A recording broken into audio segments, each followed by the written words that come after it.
I was checking the specs on the end line for the rotary girder. I'm retarded. Good Monday night, ladies and gentlemen. It is I, it is he, it is me, it is PDD, Itapakuyan in the place to be. Reviews right here with all of you joining me this evening, this June 22nd, 2020. Ladies and gents, the panel. A merry band are we. Joining me to the right, he is the Don of 2 Cents Toys. Ladies and gentlemen, and congratulations on all the success recently in the channel, brother, the Don Salvador.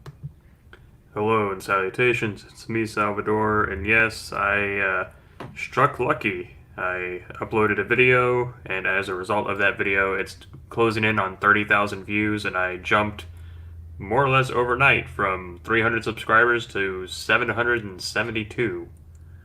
So it's been a crazy week. Experienced a lot of growth, which I'm forever grateful for. And so we're here tonight to discuss movies, play a little bit of a game, maybe some Seinfeld trivia if y'all are lucky and you behave, and I think you're gonna enjoy it. Oh, if they'll enjoy it. They don't know what they don't know what they want because I haven't given it to them yet, baby. I'm Taika Waititi. Yeah, I'll ruin your mythos in a minute. And next on the panel this evening, joining us, ladies and gentlemen, he is the last standing Samoan, Nik Uttam. Glad to be here on this wonderful Monday. Always a joy to be on the Itapakuyan Place to Be Reviews Monday night show. I'm here to have a good time, man. Let's do this. Thank you for joining us, sir. I do appreciate it. Thank you. This is 2 weeks in a row now, man. You're he's got that he's got his own seat. He's got it all broke in for himself over there. he's like came in, put his feet up on the couch, said fuck it. You gotta be careful. Logan Michael will make another account called Nick's Chair. I got no problem with that. I've talked to Logan Michael a couple times. He's a cool guy. No, it's funny because I think you and Adam have both asked me to be on your shows. I'm just like, yeah, I got nothing to do on those nights. As long as nothing interferes with Thursday, like I'm fine. Like I just, yeah, I'm down to talk some shit. You know, down to have a good time, man. Awesome, man. I appreciate it. It's always nice. Like I said, I like to have a nice group and rotation of peeps on the show. So it's always fun to kind of, get to like mix and match parts of the cast, and that it kind of goes in with the Seinfeld trivia that Sal mentioned earlier. But before we get into that, let me introduce not the last man on the panel. He is just happens to be the last that I'm introducing at the moment, but he is my brother, Commander Cody from Goober Brothers Entertainment. Welcome back, sir. Hey guys, how you doing? Good to be here. Goober Brothers Entertainment, 47 subs, no big deal. I just wake up in the morning and piss excellence. Not a big deal. Hey guys. Welcome back, man. It's been a minute since you've been. I think episode 100 you were on. It's been a while, man. It feels longer than that. But I know it was. I looked. I looked back. It was episode 100, man. So, welcome back. We also have another member of the panel who'll be joining us later. Hail to the chat. I see we got 4 people in there. Make sure you're bitch slapping that like button. Hail to the Flare X and Admiral Tiberius.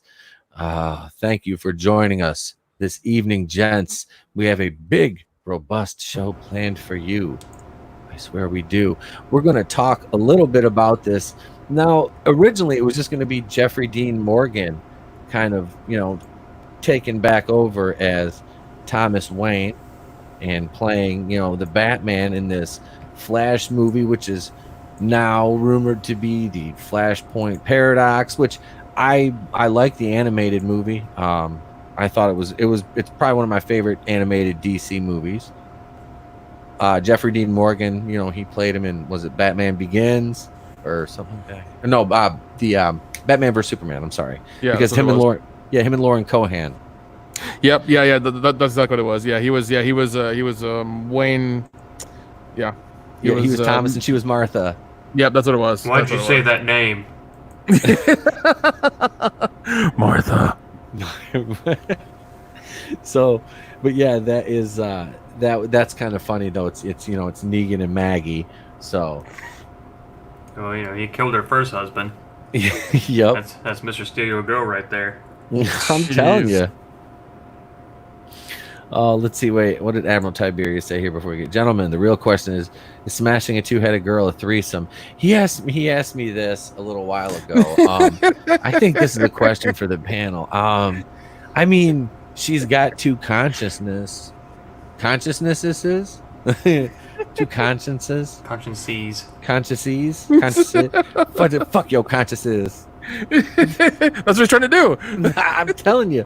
So is there? I mean, but there's only it's like one body with two heads. It's almost like Ghidorah. That's freaky. Can you imagine like a three-headed chick? You gotta. That's too many heads, and one of them's gonna piss off the other two. So you gotta. Two of them be leaning up, talking Yes. fatty shit about the other one. You gotta hit all 4 holes just to be sure. Cover all your bases. Oh, that You guy. gotta make sure you get the third. You gotta make sure you get the 4th hole. It's like the entrance to Hogwarts. You gotta make sure that it's there. Well, here's an odd thing. What if you go down? What if you go down on said two-headed girl and only one of them comes? Then what do you do? You wipe off your chin and go back for seconds, I guess. I guess. Okay. All right. Right on. Well, ladies and gentlemen, this has been a great show. Thank you all for. Holy shit! We devolved rapidly. This. Well, it's one hell of a question. I mean, you know. Or in my case, after this quarantine diet, chins. Plural. Oh Jesus Christ, bro! I'm such a tub of shit right now. It's not even funny. Shit, dude. Oh God. I feel like putting in a trash bag. So, Admiral Tiberius, I hope that answered your question somewhat, sir. We aim to please. Flare X says that sounds too much like Holy Grail territory. And once you're done with her, you know, give her my number. Give her my number. Or, you know, like we'll talk. I remember there used to be a thing on ICP's website called Freak of the Week, and I was like, that always seemed like something you would see on there, you know. Oh yeah. But yeah, I would. Yeah, two-headed. Yeah, that's just. I couldn't do it, man. I would just be like the whole time. I would just be freaked out. I'm like, kind of just like shaking thinking of it now. It's just like freaking me out. Like it just makes my skin crawl. Like honestly, I'm not even fucking lying, dude. It's just like, oh, like, you can just see like one of them looking at you going, aren't you gonna pay me any attention? And I'm like, bitch, shut the fuck up. No, this is fucking, I can't do this. You bitches get out of here. But there's only one of us. No, there's two of you bitches. I swear to God, this I'm not even that high, but look at you bitches. There's two heads. You're fucking me up right now. The fuck out. Admiral Tiberius broke Pete already. You itty bitty. You itty bitty two-headed bitch. Have you guys ever listened to that Tom Segura bit where he talks about the two-headed chick? It's like a documentary. It's so fucking weird. He was like talking about like eating some sort of hot soup on the couch, and then he sees it on the TV, and there's like two-headed girl appears. He about spills it all over himself. He's like, "What the fuck?" Like, Oh my God. it's such a funny bit. Go look that up if you can. So all this started talking about Nik. Damn you, Jeffrey Dean Morgan. And Admiral Tiberius. Oh yeah, Jeffrey Dean Morgan's the topic tonight. Okay. Well, what? Holy shit. So you've got him on one hand rumored here. Let me pop this article up from Bounding into Comics. Let's kind of take a look at this for a minute here. And yeah, let's see. And then we have another one because another one came up after this one from Bounding into Comics. This is JB Augustine. This is from yesterday. Now, this was said Jeffrey Dean Morgan once again in the running to play Flashpoint, Batman in the Flash, which I think, like I said, I have no issue with this. I think it would be a very cool fit. JDM he needs to bulk up a little bit more. The scoop came from Thomas Polito, who you hear that name a lot of some of the bigger, channels on YouTube. What's his name over there on Everything Always? Michael Roman always, is using his Thomas Polito stuff. So I mean, it's a pretty reputable source, is what I'm getting to with this. But then, like I said, you get the whole Michael Keaton thing on top of that. Now, Michael Keaton, to me, outside of what's his nuts there? outside of what's his nuts? I'm lost here from the first topic. Still, I'm sorry, guys. No, outside of Adam West. Okay, Adam West. All right. Yeah, Michael Keaton is Batman. Yeah, 100%, man. He is. So, but like I said, Jeffrey Dean Morgan playing Thomas Wayne. That's not Bruce. That's a different animal altogether. What this is kind of another just like holy shit kind of moment, because there's been a lot of people that have wanted to see Keaton come back and reprise the role for a long time, I think. Yeah, man. I mean, because he's a lot of people who grew up in that era, in the 80s into the 90s, and during the best time of movies, I think, saw him, and we saw our first, well, not really our first, but one of the first cool visualizations of Batman from cartoons and comics come to life. Mm-hmm. And that affected everybody, even though there was a actual letter writing campaign saying he shouldn't have been Batman. I think he's our Batman in our hearts and minds, because he did so damn good. I would love to see him in this role. I really would. I think that would be a lot of fan service, and that's one thing I'm afraid of. I hope that by having it in the movie, they're not just banking on him to make money. They want to actually make a good movie as well. Because I mean, yeah, having him in there's going to be awesome. But like, if the movie's shit, then it's going to be just it's going to be bad. So yeah, that's an issue right there altogether. Now the other thing about the whole movie is, you see Ezra. It says Ezra Miller is on board as Starsberry. So are we just gonna sweep the whole Ezra Miller thing under the rug and pretend that didn't happen? Yeah, we're going to, because he's one of the protected class. He's one of the LGBTQ BAC 1, 2, 3. Yeah, that's what I was gonna say. I mean, he just gets a pass. I mean, Ezra Miller chokes a bitch and he gets a pass.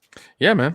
Isn't he one of those toxic white males though? I mean, shit. Yeah, but he's also like a really well-known pole smoker, so yeah, so I think he gets a pass because of that. So he gets his pass. All right, so that's what it is. All right, so he's the mayor of Chaz. It's not Chaz, it's Chop now. God.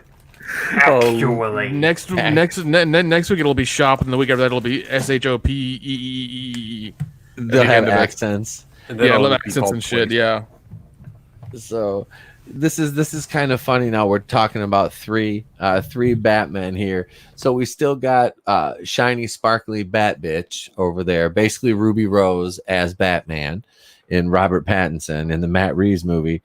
Then you're talking about possibly Jeffrey Dean Morgan as Thomas Wayne, Michael Keaton as Bruce Wayne. I mean, are they gonna bring both these guys into this movie? I mean, it's all just hearsay and rumors in this article right now. Doesn't look like there's a lot of meat to this. Keaton wouldn't just return for the Flash, possibly. So several other DC oriented projects. Yeah. So that would be, that would be pretty cool. So if they use him for Batman Beyond, that'll be fine. But as far as making him like, oh, he was Bruce Wayne, but now this is Bruce Wayne Jr. and he's Batman now. Like, it feels like they're just jumping all over the place. Yeah. I mean, they kind of are by giving everybody certain access to certain properties. I mean, I did love Joker, but like, you can't fit that into anything. And I hope it's a one-off as well, but you can't really fit that into any sort of mythos or any sort of other movies that have come out. So no. and then to make a new Batman, you'd have to make a new Joker, and it's going to be a whole thing. Like, it's weird the way that they're letting people do this stuff. I know the movie made a lot of money and it's pretty revered. It's a really good movie, but still, like, you have to think about your whole franchise and the way you want to do things and how you want to move forward and how you're going to try to make money post Marvel. And are people even interested in these characters to make money? Do they want to see these movies? That's the thing. I was all for Jared Leto being the Joker until I saw that they basically like made him a pop punk star. Yeah, he was Mr. Hot Topic there he's still Mr. Hot Topic. So yeah, as soon as they released the whole tattoo and grills, I'm like, oh, okay, they ruined it. Like, yeah.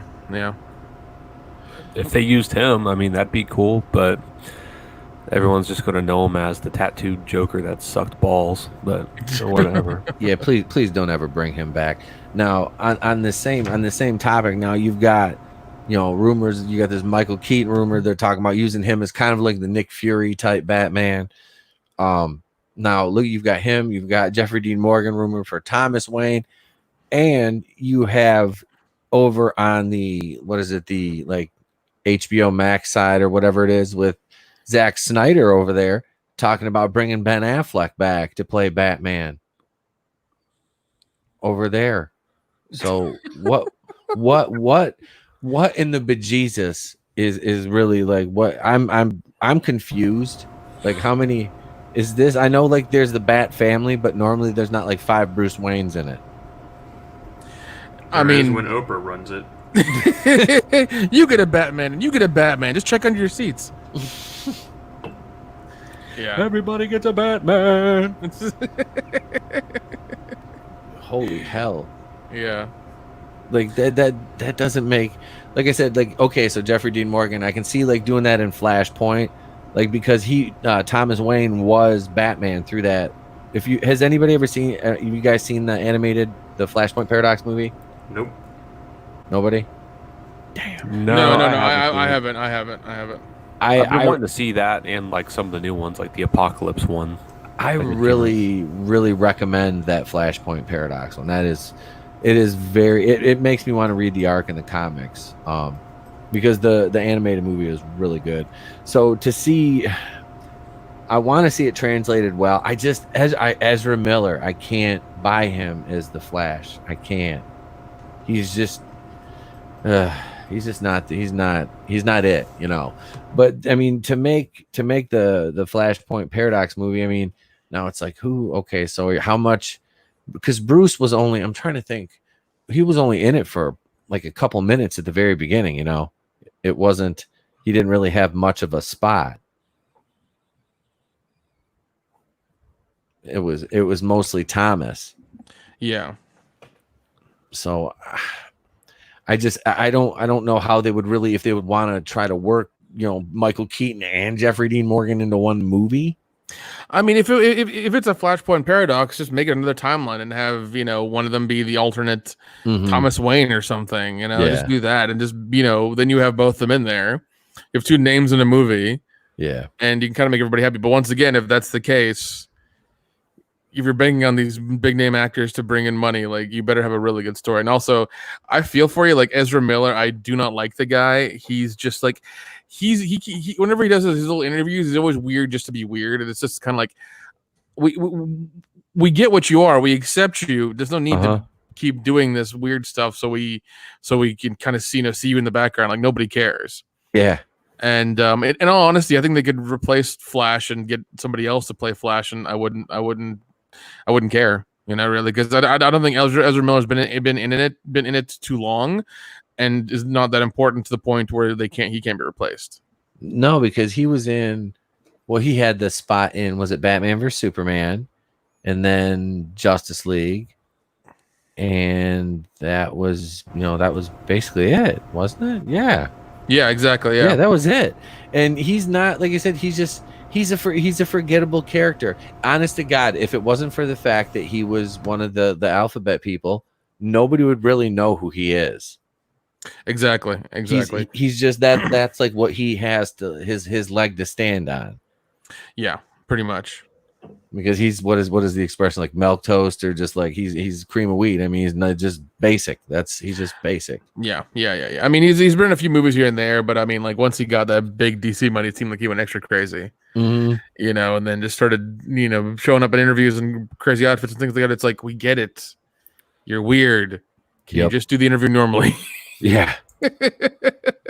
Manliness and motivation. Hail to thee, sir. Hail to the men's room in the chat too. Manliness is Grant Gustin. I would be a fan of that. Like I said, if to see the Flashpoint Paradox movie right here, end the show with taking Grant Gustin out of the show and putting him into the big dance up top in the movies. You know what I mean?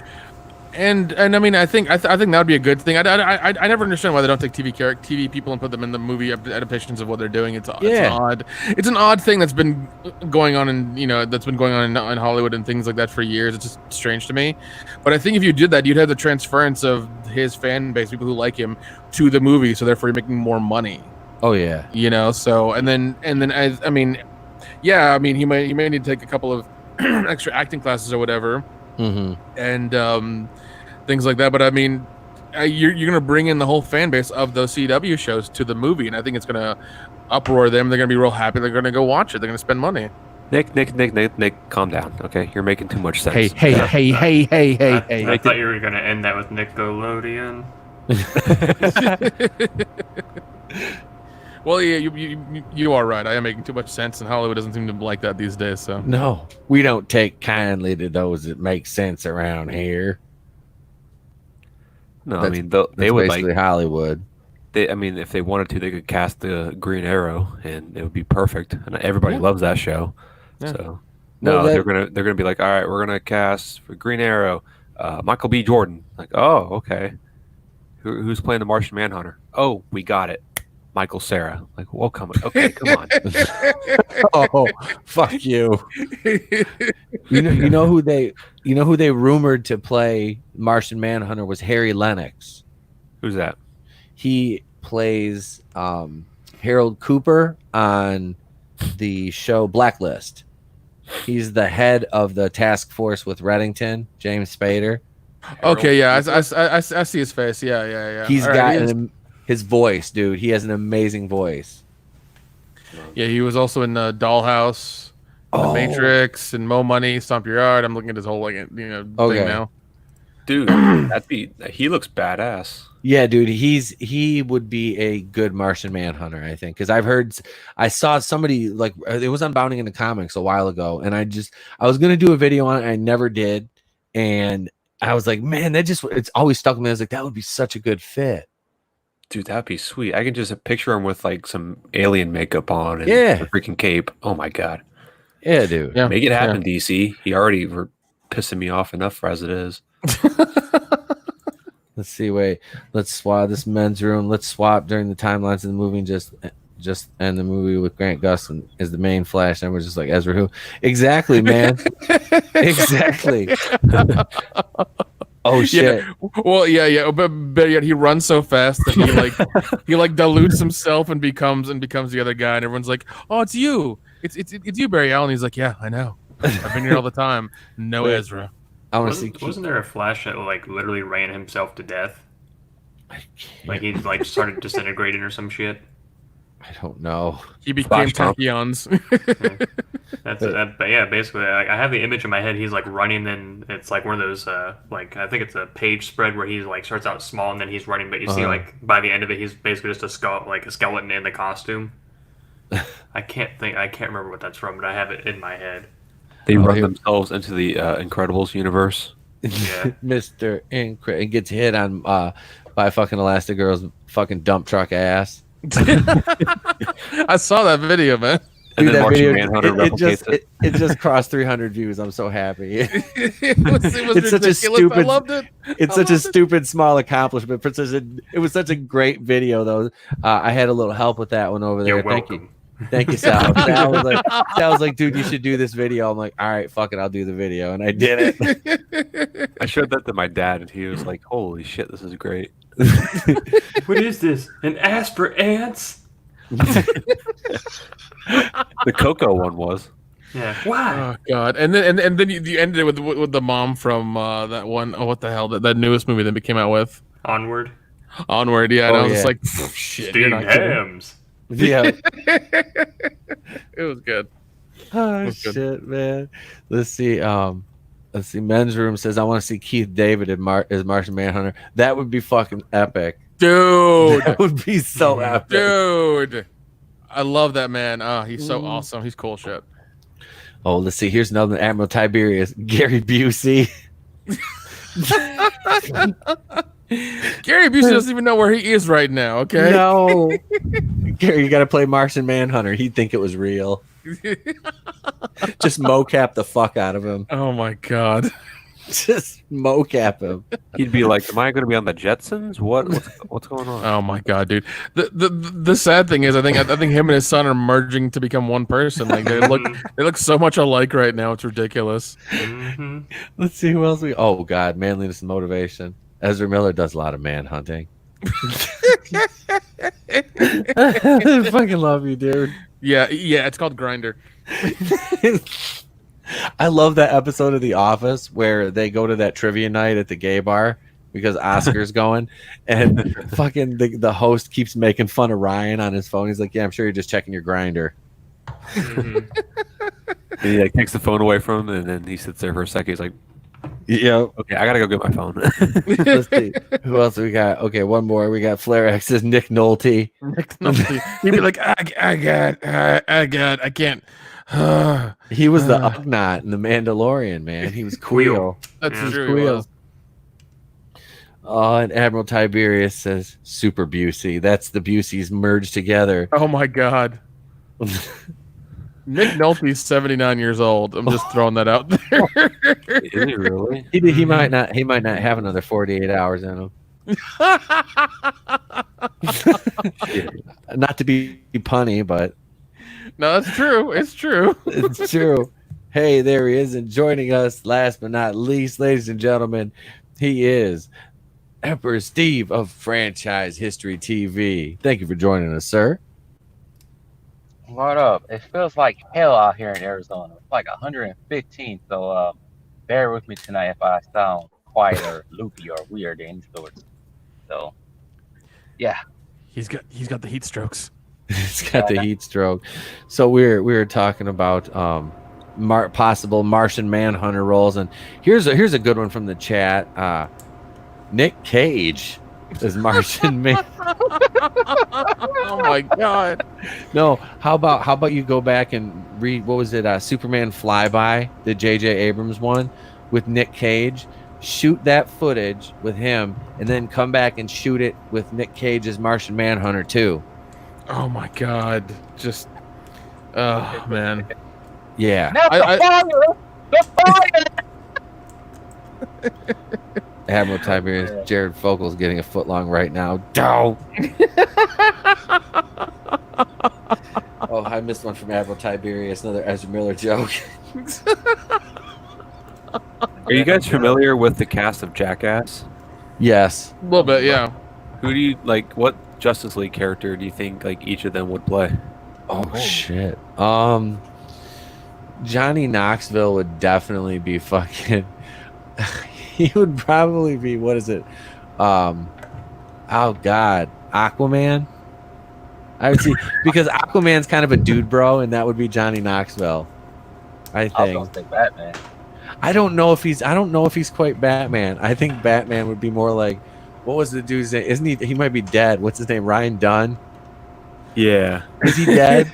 Ryan Dunn drove. He was drunk driving and smashed into a pole. So. Oh damn it! He was the one that shoved the car up his ass. Yeah. Yep. Yeah, I would say him for Batman. Steve-O's an idiot, so I mean, I don't know. He's like he'd be Plastic Man. I was about to say the same thing. Steve-O's He would be the Flash because he's always like doing coke and shit. Or that. Who would be Isn't he married to Superman? Kat Von D now? Wait, who? Steve-O? Is he? No, No? He's Or, I knew married they were to some- together. probably before, but he's married to some.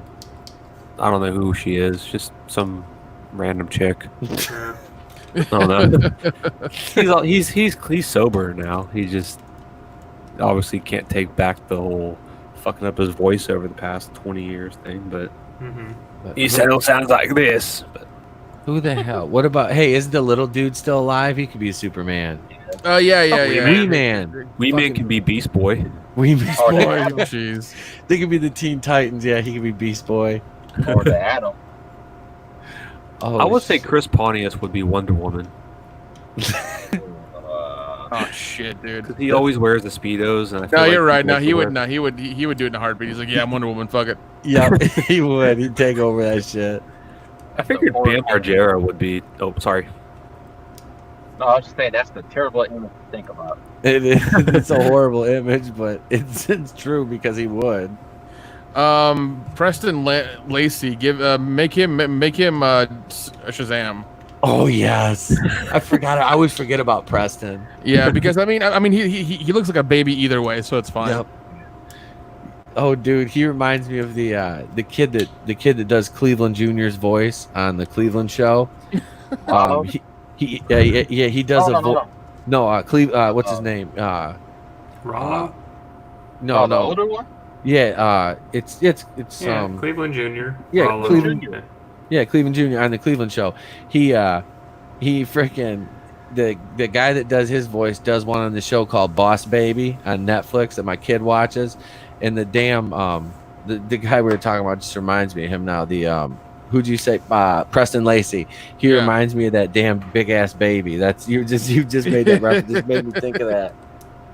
And I just went right to the Cleveland show with the guy's voice because he plays the show. Oh my god, I'm fucking insane. But yeah, he would definitely be fucking. That would be it. Who else they have? I'm trying to think. Who else is in the? In that? Is anybody given Cyborg a character yet? No. Okay, make Cyborg Phil Margera. Yes, I was gonna say Phil. Oh, hell yeah. Phil. Oh, what was the uncle ended up being a pedophile? Was that Vito? Yeah, Vito. Uncle Vito, Uncle Pito. He was a pedophile? Yeah. Damn. Yeah, let me go to his Wikipedia and see what the whole thing was. He was. There was some shit. There was some shit that went down, and he ended up dying. What? Yeah. I think he's been dead for a couple of years at least. I think. Vincent What about Margera. Bam? Oh, yep. Okay. See, He was weird, dude. Yeah, he always he just looks weird. He's one of those guys you just want to avoid regardless. So yeah. Didn't he drive a van too? I think so. More than likely. I think one of the best episodes of like what was it? The Bam Margera show. Viva la Bam. Yeah. And they went like up a river, or they went up or down a river for like, I don't know, several something miles, and they made these like homemade floats or rafts or whatever. They just made like random ass rafts, and they're like, all right, the first one to get down to such and such wins. I think I remember And then that episode. Phil, Vinny just tried doing it, like couldn't do it at all. He like sank, and then he just drove all the way there and won. And then he just sat there, and he's always like, "What are you talking about?" And he's just fucking his giblets are shaking. They push him in the pool. Yeah. Hey, we can make Ryan Dunn Jonathan Kent. Too soon? Too soon? Yeah. I feel like Never Bam too Margera soon. would be Batman because he's always like very gothy. I was about to say the same thing.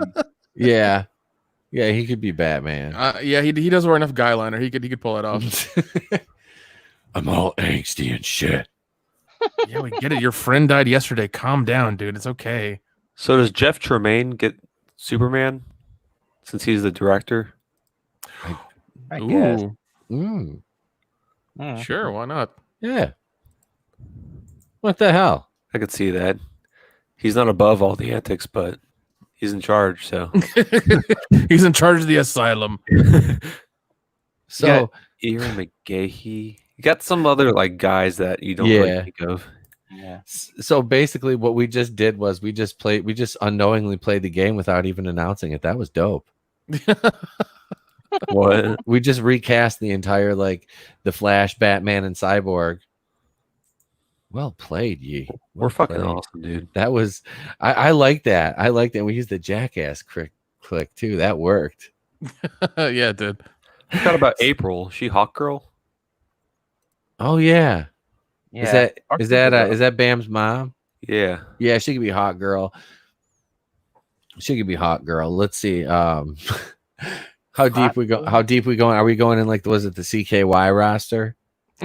We can. Jesus. Oh hell, that's fucking. I see. I mean, I remember watching Jackass 1, and I mean it was hilarious. And then the second one, I got to the part with there was a few scenes. I was like, okay, we're done here. We're done here. I'm not watching you drink. I'm not watching you drink horse semen. I'm not. Yeah. When it got to the bodily fluids, I was like, I can't do this. I'm sorry. You need to turn this off. I have some sort of no. I'm just like no. Yeah, same here. Because when they did it, I was like, nope, can't do it. We're gonna turn this off right now. Yeah. Yep. That ended that for me. I was like, and this ends my viewing experience right here. Oh wait, it's Admiral Tiberius Paul Walker should be the Flash. Oh. Too soon. Yeah, he ain't gonna last long. I'm just saying. He lived his life a quarter mile at a time until that pole jumped out in front of him. I remember I got dinged with like a 7-day ban right after that happened for sharing the coffin meme with wheels on it. P, you're terrible. that and I got one for the Lincoln Park where it was like the Chester Bennington is like one step closer and it was like just a pair of feet hanging off the floor. I got hit for that. I got a week ban for that one too. Dude, on the World Class Bullshitters podcast, we went off for like a whole 5 minutes and kept saying his name on Chester bending over, Chester Butterfield, like Chaz Butterworth. Like we were just going all over this stuff. Like we didn't care because we're just like, I mean, yeah, that's bad, but like he's a celebrity. The only reason you know his name is because he's famous. Like, yep. Chester Butterworth. That's racist, Nick. Yeah. But I'm brown, so it's fine. Yeah, see? And all's right with the world again. It all balances out. Everybody knows you get one. Everybody gets one. Tell him, Peter. Apparently everybody gets one, Spider-Man. Who was that? That was Holt, or no, that was Lester. When where did they go? It was was that the San Diego Comic-Con show episode with Cleveland where he went to, I think he went to like Harlem or Compton or something, and he finds Lester and they have him strung up with like pitchforks and torches and shit. What? And Cleveland's like, yeah, everyone here knows that they get one. Or something like that. That show is completely underappreciated. Oh, it is. It's 5 seasons of just, was it 5 seasons of 4. just like 4? Yep. Oh God. I just, yeah. That's just, Rollo doing the Danzig dude playing Mother. Like, come on, that shit was amazing. I like that show.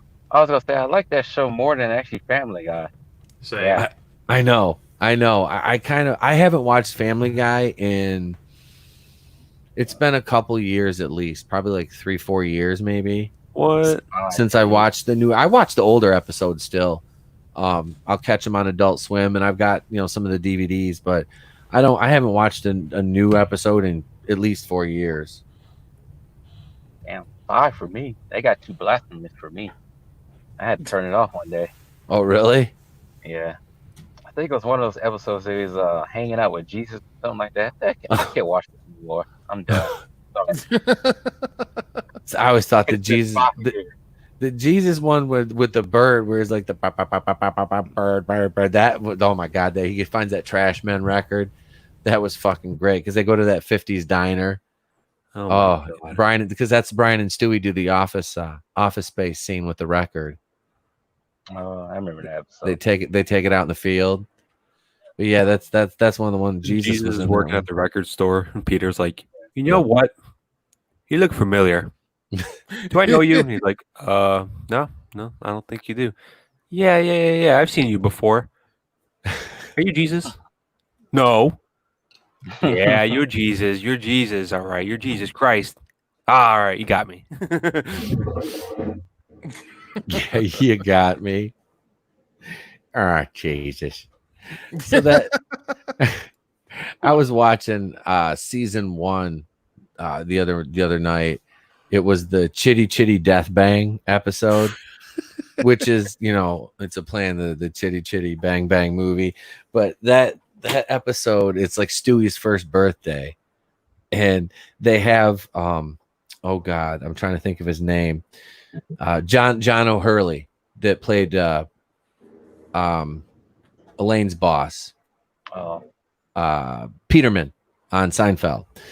He does the voice for the doctor, and Stewie thinks the man in white's coming to put him back in the womb. So God. So his birthday party, he fucking like ambushes the guy. It's like I can't remember who it is coming over, but he fucking ambushes him. Oh, it's a cult leader. Because Meg joins the cult, And the guy's and she's the only one that survives the mass suicide because she doesn't drink the Kool-Aid, and he's chasing her. He goes, I just can't commit suicide by myself, or that'll make me look like a lone nut because everybody else is already dead and he's still alive.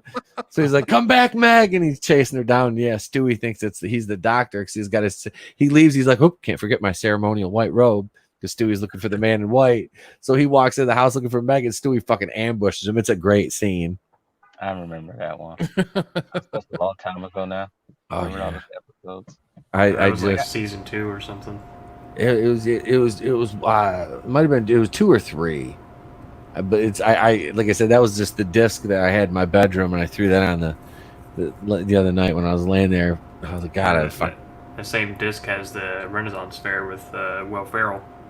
Oh yeah. Oh god, that's a good episode. Because he plays the Black Knight. Mm-hmm. Yep. That's Will Ferrell? Yeah. Holy shit. Yep. Yeah, the lady wanted me to put a goose up her skirt. I don't know. I don't know what that crazy broad was talking about. That's where everybody's standing in line. They're like, you hear ding, and more. It's like ding. Hey, Peter, take one of these. What is it? It's a cheeseburger. It wasn't a cheeseburger.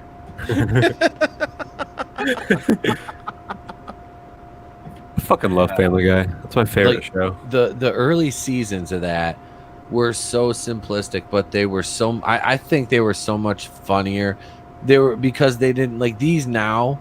They're like the most recent episodes that I've seen from like a season or two ago seem like they almost have to try too hard. Yeah. Well, I mean, the show's been on the air. What it ran from 99 to 02, and then from 05 up to now. It got canceled twice. Yeah. So you're talking, it's been on for like 17, 18 seasons.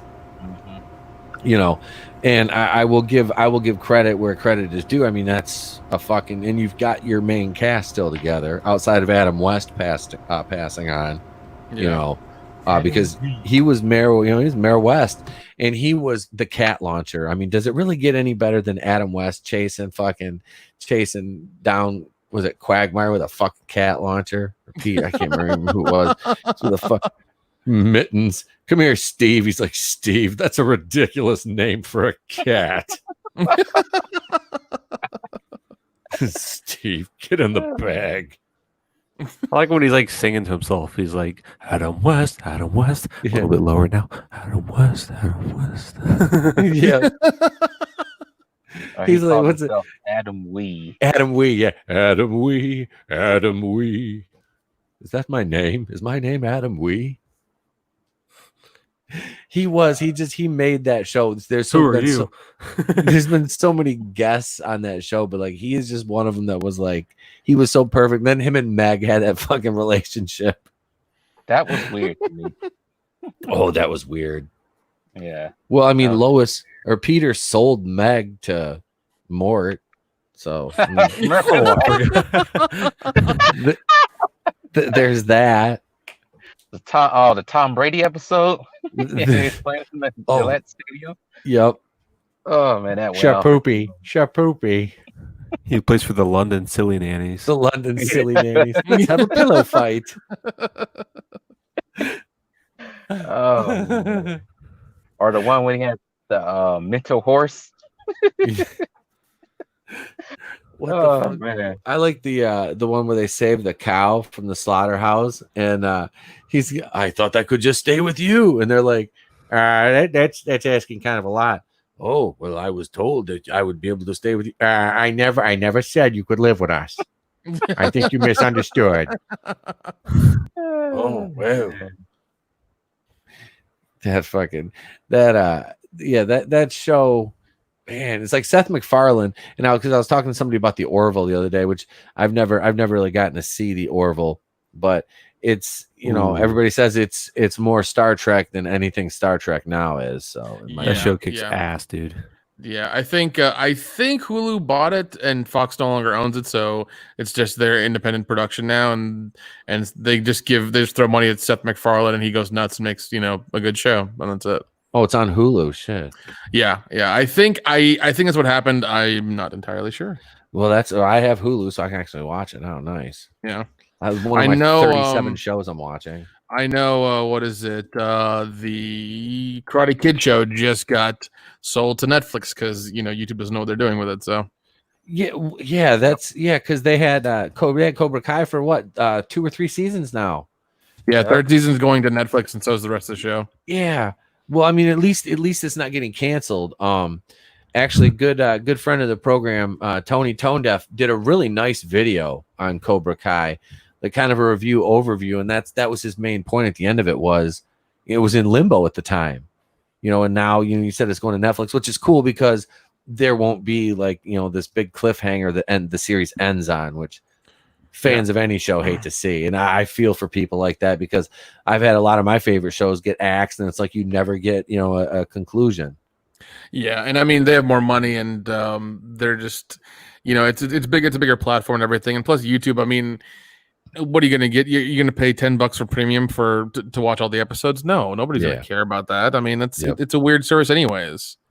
So, I've had YouTube Premium for almost a year now, and I've never watched any of the original content. I don't like everything I've heard about it. Like I've heard you guys talk about it, and just some of the stuff I've seen. Because I mean, I've looked through it, and I'm just like, what the like.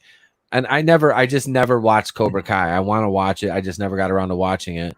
But I just like it's just like some of the shit that's on there. I'm like, why would I watch this? Like, I would much rather watch independent creators' videos. Yeah. I mean, and I think also YouTube Premiums, like they stopped making shows as well recently, or maybe last year. Mm-hmm. So it's a weird thing that they're in right now. They're sort of charging for it, but they're not making any content. It's just odd. Yeah. I had it for the last 4 years, and like you just said, I haven't watched anything on there. Like I see that Wayne thing, and then I see Cobra Kai, and then after that I see some other stuff that just doesn't look interesting at all. So yeah. It's more or less for me to be able to like close the screen down when I'm listening to music or videos and put my phone in my pocket and save on my battery. You know what I mean? Like to me, it's that convenience. It's like whatever. I don't care, but. I just it's nice to be able to listen to stuff uninterrupted and yes, no commercials. Exactly, but I just don't want their original content is not it doesn't, none of it interests me. Like I said, there's the channels that I subscribe to are a lot of all you guys obviously, and then there's others, but it's like that's what I want to watch. I pick what I want to watch. Please don't try to tell me, because I don't like where your leanings go in the algorithms anyway, for the most part, because a lot of us get shanked with those. So they don't, man, they don't do any favors to the little guys anymore. And I'm not complaining. I have fun making videos. I really do.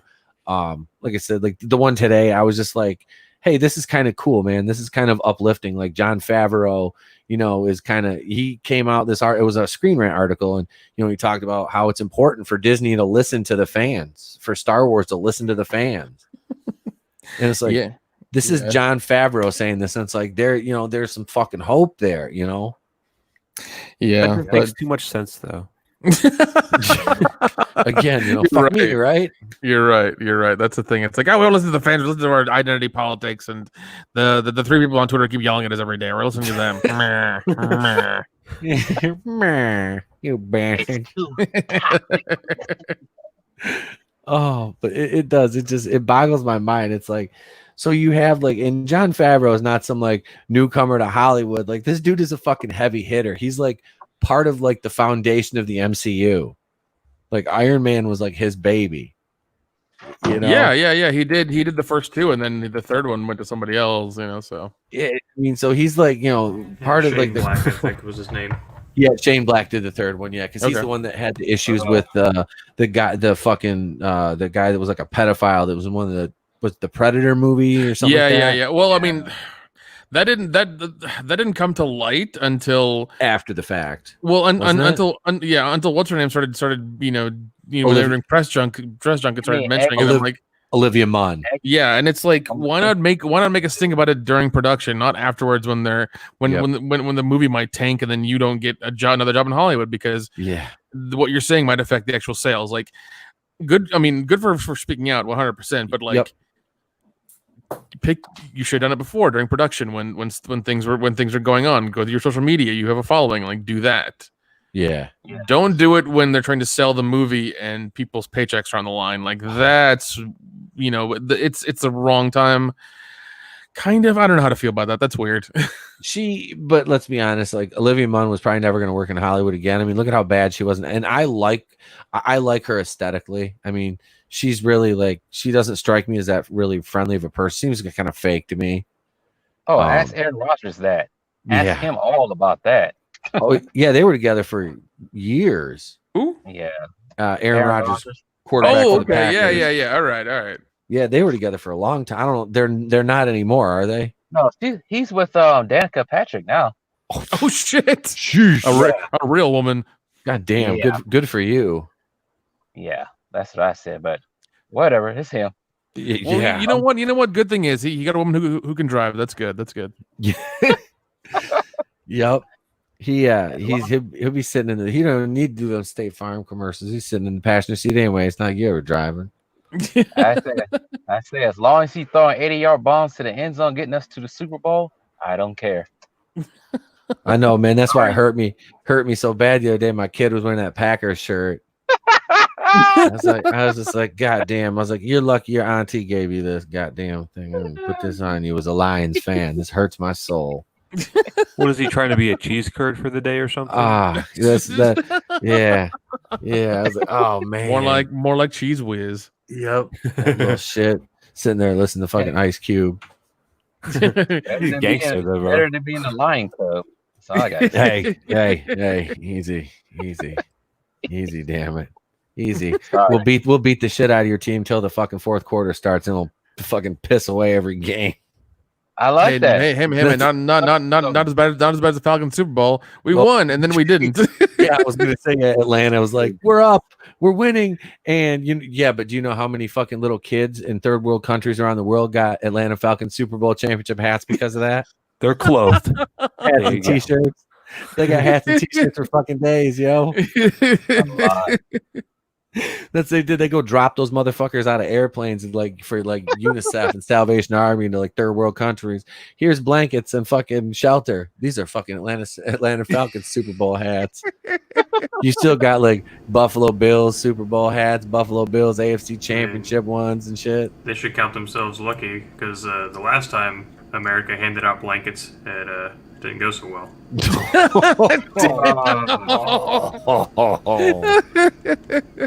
Yeah. Too soon? That's hard. Yeah. It's really too soon. You need to cut that shit out.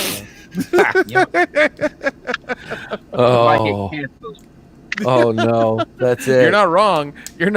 Jesus. Yeah, what did I post on Facebook the other day? I was like, you can either die a hero or live long enough to see yourself crucified on the altar of woke Twitter. I mean, that's generally the fucking way that the universe works these days, it seems. If you have any sort of fame or notoriety, and say, well, what's the name the YouTuber just got? Is it Angry Joe? Oh, really? Some Mr. H Reviews just released a video. Some shit about him came out. I don't know all the specifics. I just saw that and it was all this. I was like, oh wow, this doesn't sound good, but. And now the whole pro wrestling thing, there's this hashtag speak out movement. It got Joey Ryan already, and I was like, I've been waiting because he's such a fucking scumbag. Joe, as a former professional wrestler, people like Joey Ryan are a fucking just a smack in the face to everything good about the wrestling business. He's an opportunistic piece of shit who fucking just he nothing about him was good. It was all just cheap. And I'm a fan of cheap heat, but he was just garbage cheap heat. There was him, and then there's the woman that pulled the tampon out of her fucking self and shoved it in her opponent's mouth. What? Yeah, that happened. She threw up on Joey Ryan's dick in a match in Vegas. All right. This is what the kind level of wrestling are you watching? This is regular independent. This is regular independent wrestling shit, porn. dude. It's fucking. This shit was these are the kind of people that are they're just. And I was talking about this earlier in my goddamn video because I kind of round this back to the subject of kind of the cancel culture. I said these are the kind of people that they get that dog whistle and it's they're the bad ones in like a group of wrestlers, you have most wrestlers generally pretty decent folks. Then you have a few scumbags like that in there. And this is, like I said, man, you say, you say something, oh, it might be woke, and you get the dog whistling, and it's always the people, everything's woke, everything's woke, everything's woke. And it's like, well, if everything's woke and nothing's woke, you know what I mean? If every wrestler's a scumbag, then no wrestler's a scumbag. And Joey Ryan is one of those people. He's just a special piece of shit. And I'm sorry, I'm not sad to see him fucking get hit with this, because he's somebody that was like, it wasn't if, it was when with him. So yeah, he just kind of, I just went off on a tangent. I apologize.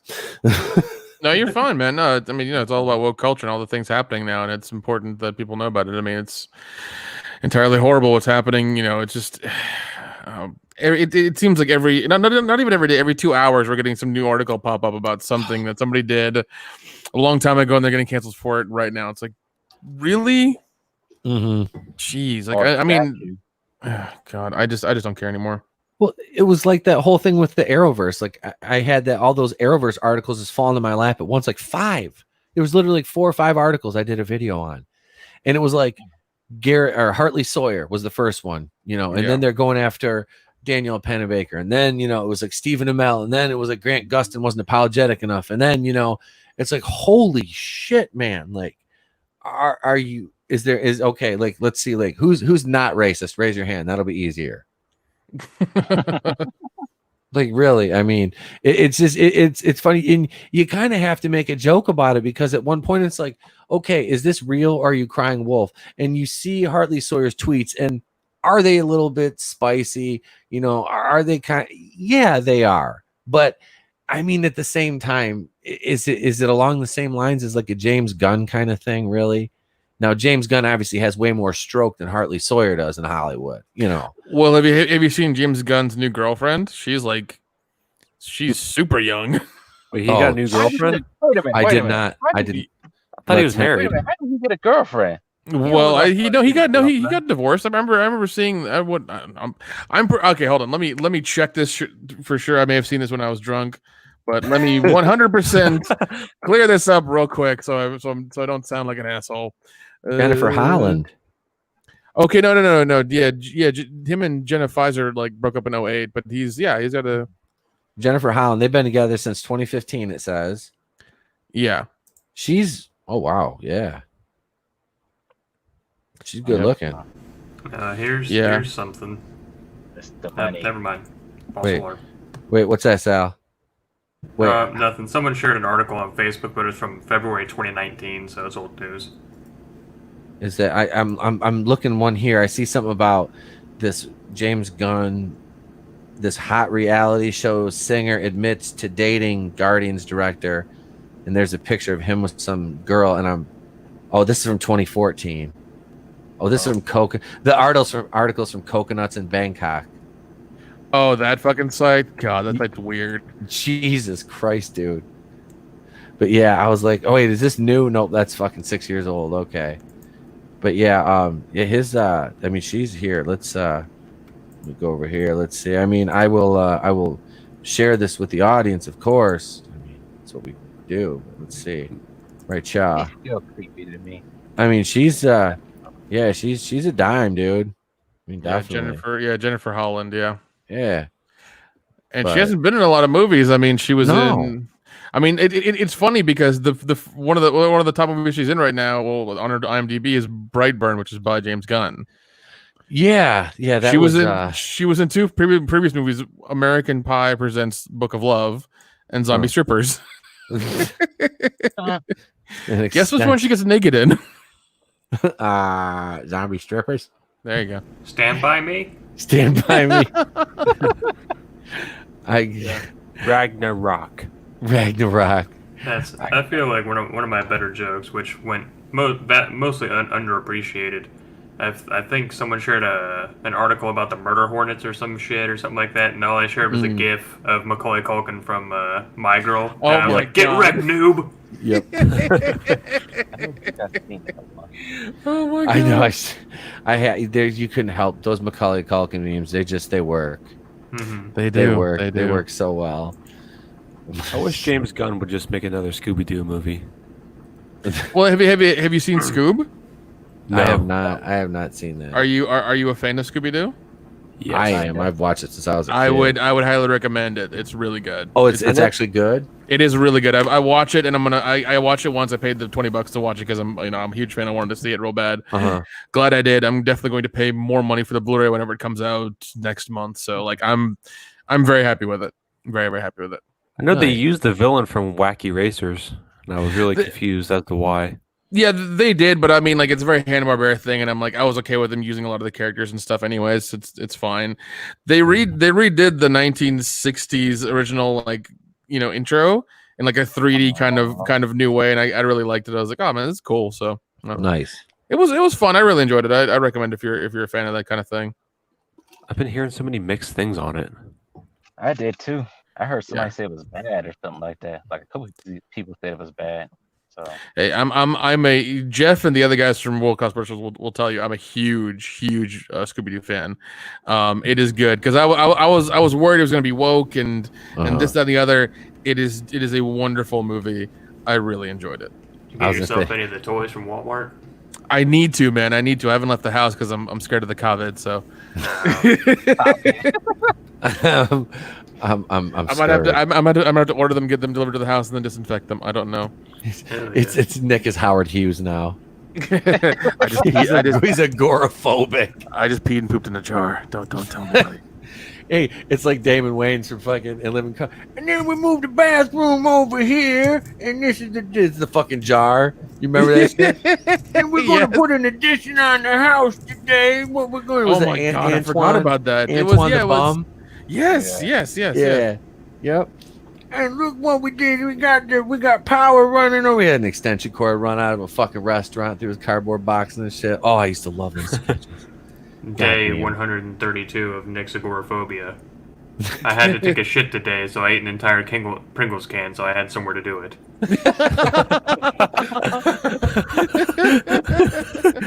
Oh damn! I'm out of Pringles. Can somebody send some more Pringles, please? Does I need receptacles. Does DoorDash deliver Pringles? What about Postmates? They got it too. Tell them to bring some grocery bags.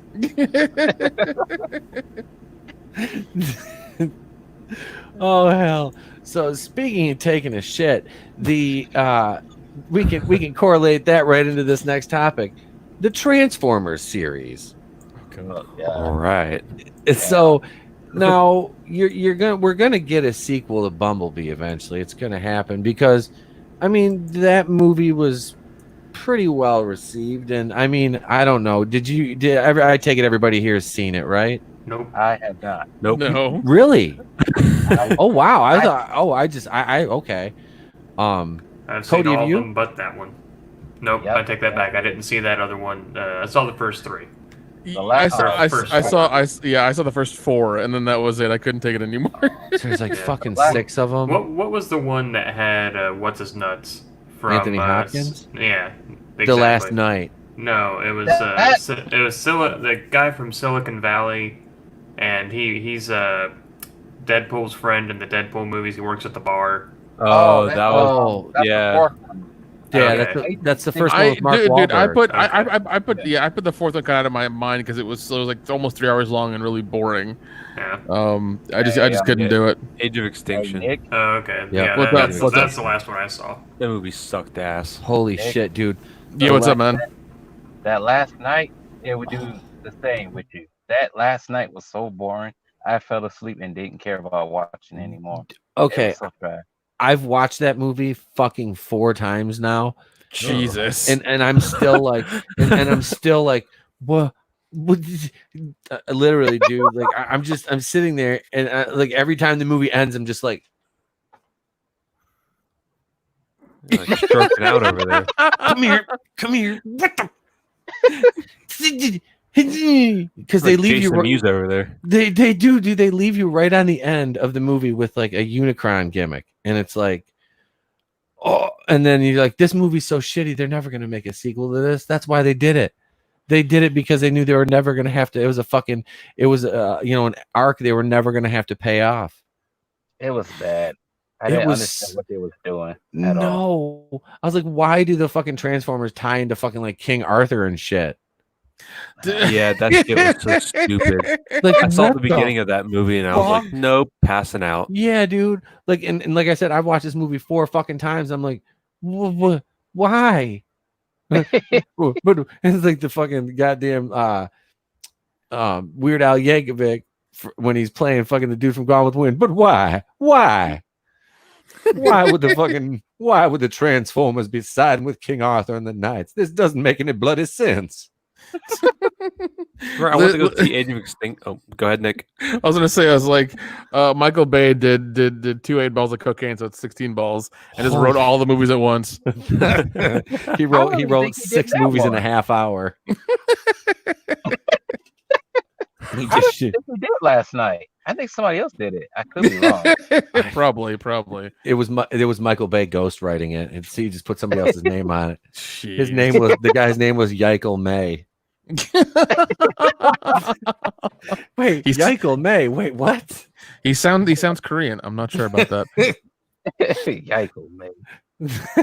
Oh my goodness. That's just like my other alter ego. Instead of Itepokui, it's Neat Payuko. We just do that.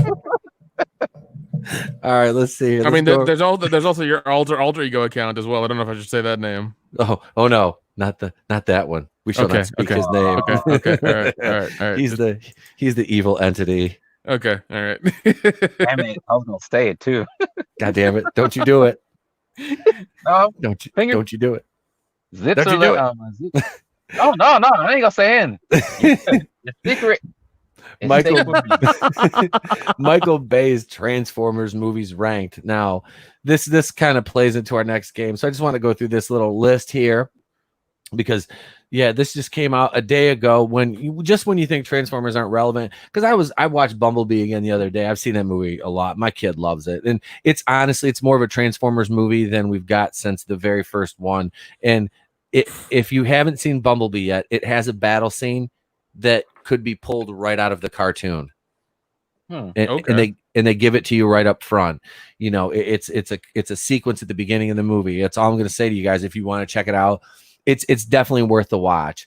And don't let the fact that John Cena is in it like kind of frighten you off. The movie's good. Haley Steinfeld is really good in the movie. I really liked it.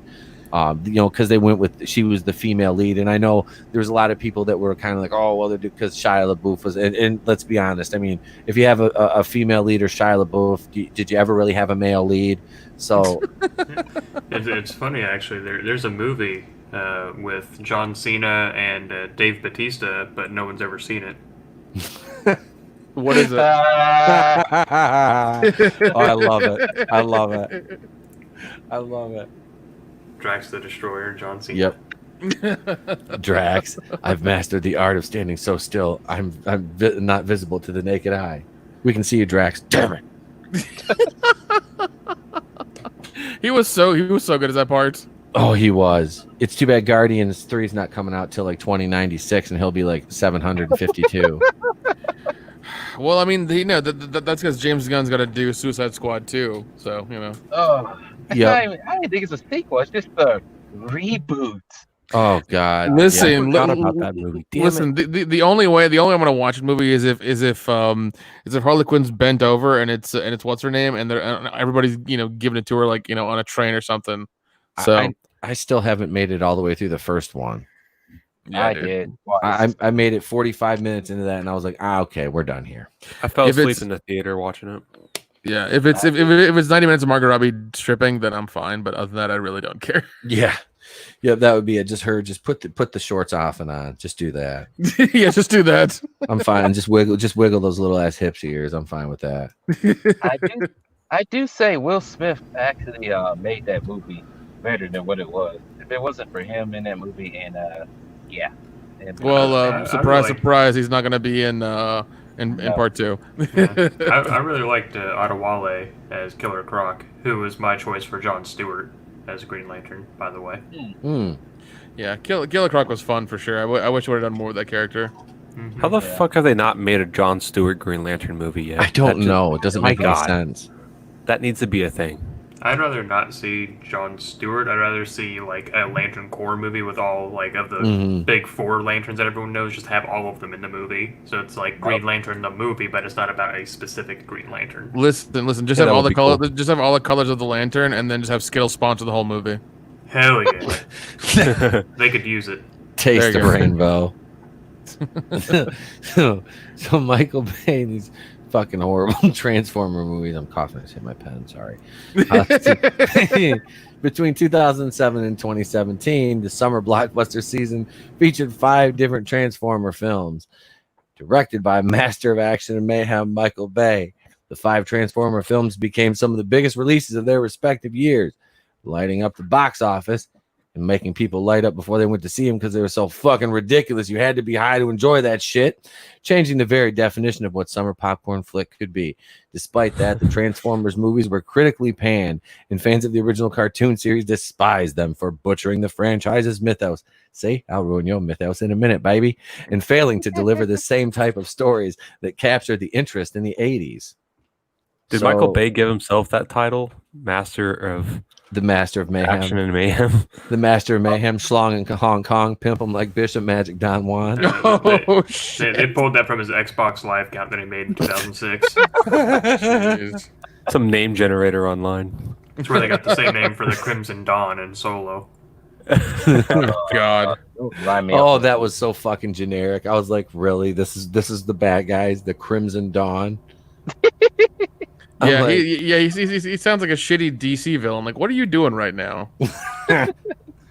They had no fucking clue. No, clearly. I mean, once again, Amelia Clark should have gotten naked for 30 minutes. That would have been more entertaining. So you know. Yeah, I agree. Let's see. It's not all bad though. Sure, the Transformers films aren't exactly Oscar-worthy productions, while outside of their outstanding visual effects, but they're all like a hot mess of like the VFX is just like random parts flying through the air in most of them in the fight scenes, especially in the later ones. Like you can't even really distinguish what's going on. It was really like, I mean, yeah, it takes, I appreciate the amount of work that it takes to make that. I really do. I truly do. But at the same time, it's like, do you really need to make it like that mind bending? Like something much more simple can still captivate the audience if it's done properly. And I think that's just like it's lost on this, and that's like the beauty, and that's why it didn't translate to the fans of the cartoon as well. Let's see, it's not all bad. Let's see the VFX. So yeah, there's really some good in there. Here's a ranking of all 5 of Michael Bay's Transformer movies from worst to best. All right. That ain't much.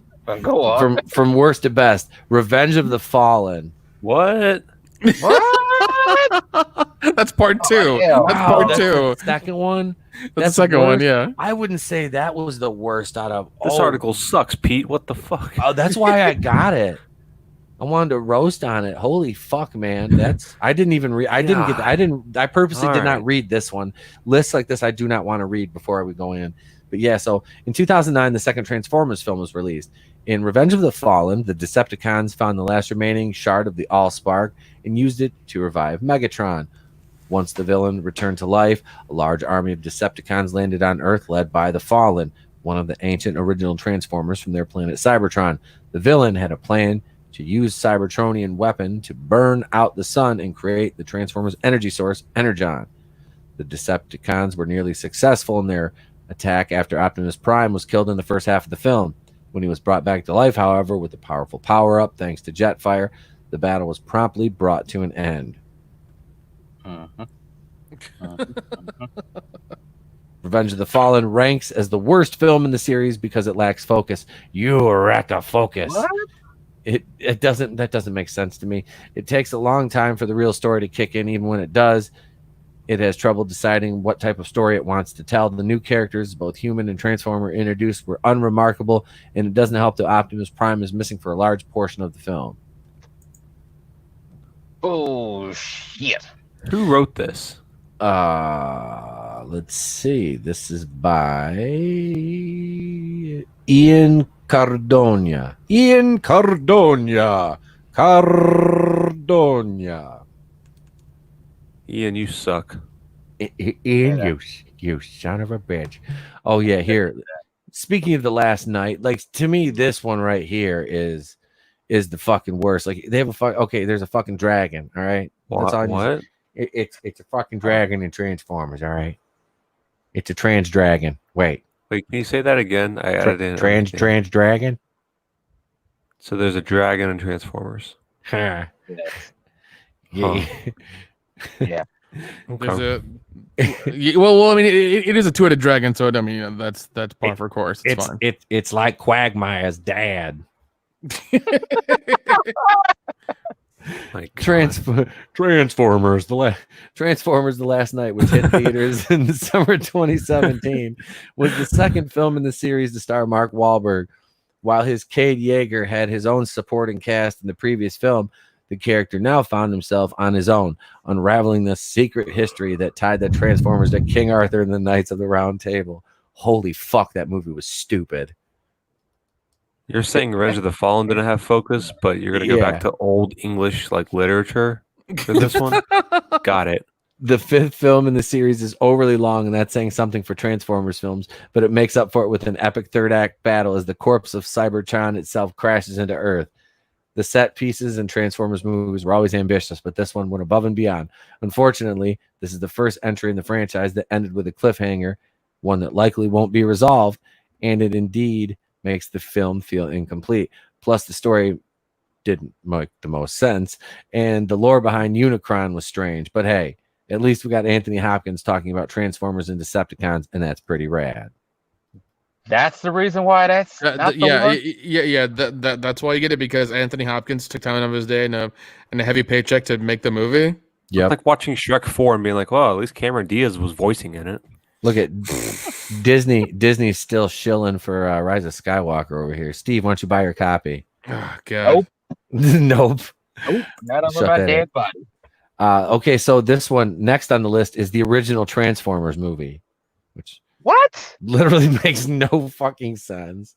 Transformers. The first Transformers film arrived in 2007.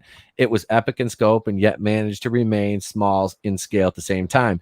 It introduced modern audiences to the lore of the Transformers and kept the cast of Autobots relatively small. Although it was released 13 years ago, the movie has aged surprisingly well and still delivers on nostalgia. Better yet, it brought the world of the Transformers into a modern setting, which it did pretty effectively. I mean, I don't hate the first one. I think the first one holds up pretty well.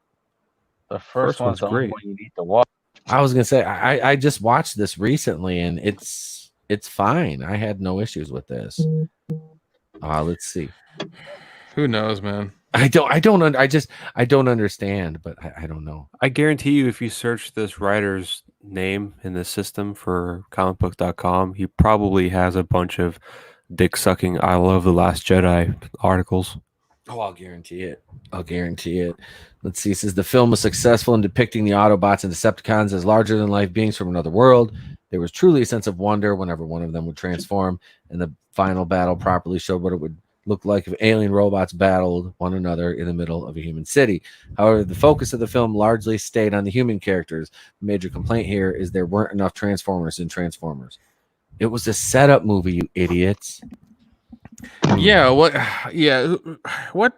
22-year-old asshole who just got a job writing this article wrote this article? That's it. We're gonna take a look at this writer's body of work. Oh, Age of Extinction is better than the original Transformers. Well, okay. And Revenge of the Fallen. Yeah, and Revenge of the Fallen. Fucking A. Let's see. Transformers Age of Extinction from 2014 was the first film to follow the franchise's initial trilogy. The movie picked up years after the events of the third film, Dark of the Moon, and introduced the new cast of human characters who get caught in a battle between the Autobots and the government. After being deemed dangerous enemies, the Autobots were now on the run. A new bounty hunter-like villain Lockdown arrived on Earth to hunt them down alongside the humans. Age of Extinction delivered plenty of fun and dived deeper into the lore of the Transformers. The film stretched the history of Cybertron to the Jurassic era and introduced a reincarnated Megatron in the form of Galvatron, as well as the Dinobots. Sure, much of the lore was changed to suit the film's needs, but it was still awesome to see Grimlock and Optimus Prime fighting side by side. Also, Stanley Tucci was in the film as an eccentric billionaire inventor and his scenes made the film all the more entertaining. I will say I did like him, but this movie, The only part I like about this movie was the bounty hunter. Whatever his name was, Lockdown. Like his scenes when he came in, that was the only good part in the Dino Boss. But other than that, once again, like the last night, it's a mess of things going on. That's all I had to say. Fucking dinosaurs. Yes, dinosaurs. the Dino. I remember the Dinobots in the cartoon, but Oh yeah, Beast Wars, Beast Machines. Anybody remember that? Beast Wars, you say? Oh yeah, I remember Yeah. Beast Wars. You mean That- these Beast Wars? that CG was immaculate. Let me tell you. Yes, it was. It's on Tubi right now too. Yes, it is. Everything's on Tubi right now. I love it. Yeah, I know. let's see. Am I looking at a picture of Avengers? It looks like it, doesn't it? This is Transformers: Dark of the Moon. Transformers: Dark of the Moon was the concluding film in Michael Bay's original Transformers trilogy. After disappointing fan response to Revenge of the Fallen, real effort went into ensuring Dark of the Moon's story was more concise and fast-paced. It kicked things off with a plot that tied back to the events of the moon landing, giving the film a sense of mystery and urgency that kept us on the edge of our seats. Dark of the Moon. Dark of the Moon had the benefit of learning from the mistakes of its predecessors, and as a result, it ranks as the best film in the franchise. The movie knew exactly what it meant, what it wanted to be, and was delivered some truly standout moments, from Laserbeak eliminating human allies in a frightening sequence to the Decepticons' explosive attack on Chicago. Like all other films, Dark of the Moon's runtime was excessive, but unlike its predecessors, it felt justified. The movie felt like an event all its own, and its status as the concluding chapter of the franchise made all the action that much more engaging. If anything, the third one was the worst. Yeah. Yeah. It was. Jeez. Yeah, that was that's the third one is Dark of the Moon. Yep. Yeah, I That title never made sense to me. no. Was it just because of the footprint that was on the other side of the moon when they found the damn thing? I mean, It didn't even play Pink Floyd once in that movie. I know. I was like, what the fuck, man? Not one time. Could have played any song, but not one. So this kind of that kind of segues, that list kind of segues into the next game. All right, which is guest director, which we had one, and everybody I sent you guys all updated sheets because we had to change it up here. And tonight's guest director is, of course, keeping with the tune of the Transformers. Our guest director will be none other than Mr. M. Night himself, the master of the twist. Hail, Keely Chow. Thank you for joining us, sir. See manliness and motivation still hanging out. So yes, you can pick any Transformers movie you want. You put M. Night Shyamalan in charge of that movie and just give us a basic plot. I wrote one out actually earlier just so I could have it like kind of in front of me. Awesome. You want to go first? Okay, yeah. All mine right. was to redo Dark of the Moon. All right, we Okay. opened up on NASA during the Apollo 11 thing, and they're the guys that made it to the moon. They're landed. They're on there, and all of a sudden, they go radio silent. Signal issues. The satellite won't. The satellite will come around in another 7 hours or something. Cut to a soundstage in Burbank, California, with Stanley Kubrick directing the astronauts on a soundstage. He gets frustrated and goes out for a smoke. A black Ford LTD Crown rolls up and stops. Two men in black suits get out and walk up to Kubrick. They ask him, who is he? And he answers, "Are you fucking serious?" One of them pulls out what looks to be a gun. The man aims it at Kubrick's chest and pulls the trigger. Only his skeleton falls to the ground. Buzz Aldrin steps out and stares at the men and the skeleton on the ground and says, "I never liked him anyways." So he gets in the car with the two guys, and the driver says, "Man, I really need to take off my mask. This is getting, it's hard to breathe in this." So all three men take off their masks, and they're lizard people. Was that enough twists, or do I need to add like 10 more? Holy shit! I'm gonna need what you said and a side of Domino's bread twists. Yes, sir. Nick played this last week, so he's like, "Holy shit!" He goes, "I gotta come prepared this week." Yeah, I know. Oh yeah, I remember. That was fucking excellent, sir. Thank you. I got one. You got one, Sal? All I got right, one. man. All right. All right. So, first off, Steve, were you talking about these Beast Wars? All over my desk? Yeah, Yes. like that cheetah right there. Cheetor right there. Two cheators. So, I'm doing M. Night Shyamalan Ding Dong, and he is doing the first Transformers movie. Okay, so we're going all the way back to the origins. You see, so it's set in I'll say 1986, something like that. I'll go with 86. That seems right. 86, 85 maybe. And the entire movie stays the same to the letter. Everything's the same, except at the very end, it does kind of like a Wayne's World, and it turns out to just be a kid sitting there playing with Transformer toys and knocking like city blocks, like block buildings over. It was all in his head. He just has a really good imagination. What a twist! And a wonderful CG team too. Nice. Who's next? I'm just trying to think of how the movies went. Me too. You guys want me to go? I got one. Oh, you got Sal? You got another one? I got another one. All right, man. Oh, shit. Okay, so he's gonna do The Last Night, which I've never seen, so this is gonna be interesting. And I know nothing about it. Absolutely nothing. I know dick about balls when it comes to The Last Night.